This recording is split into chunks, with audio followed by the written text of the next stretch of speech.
Natuklasan na ng Bureau of Fire Protection ang sanhi ng sunog na tumupok sa 19 na sasakyan sa parking ng NAIA Terminal 3 nitong Abril. Nakatutok si Joseph Moro, exclusive. Ang daming sasakyan na.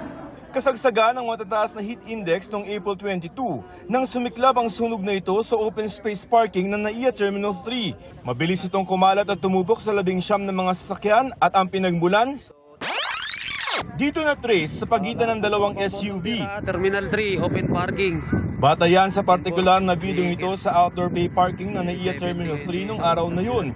At ang nakumpirmang sanhi ng sunog, sigarilyo. Vehicles. Pupos ito ang lumabas na mitsa ng apoy sa investigasyon ng National Headquarters ng Bureau of Fire Protection. Doon mismo sa kung saan nagsimula yung sunog, napakaraming cigarette butts na nakuha natin. Okay. So, no other ignition source except dun sa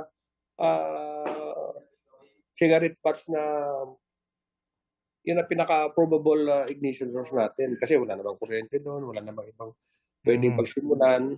Paliwanag ng BFP dahil sa init ng panahon, lakas ng hangin at tuyo mga damo sa open space parking, ang maliit na apoy na galing sa upos ng sigarilyo lumaki at sumunog sa fuel hose ng itim na SUV. Parang baga pa lang siya. Parang inihipan lang ng hangin yan eh.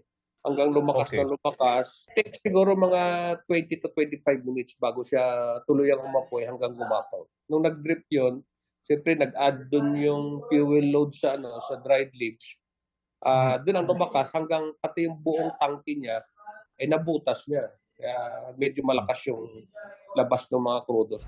Kaya itinuturing ng BFP na aksidente ang nangyari at wala nang inirekomendang kasuhan tungkol dito. Wala naman daw napansin ring kaduda-dudang galaw sa parking area na magsimula ang sunog. Sinubukan naming hinga ng pahayag ang Philippine Skylanders International Incorporated o PSI na nagpapatakbo ng terminal pero wala raw otorisadong magsalita sa kanila. Dati nang sinabi ng PSI na sasagutin nila ang danyos ng mga nasunugan ng sasakyan. Ayon sa Bureau of Fire Protection, huwag daw ipagwalang bahala ang pagtatapon ng mga upos ng sigarilyo, lalo na doon sa mga open space at mga hangin na mga lugar.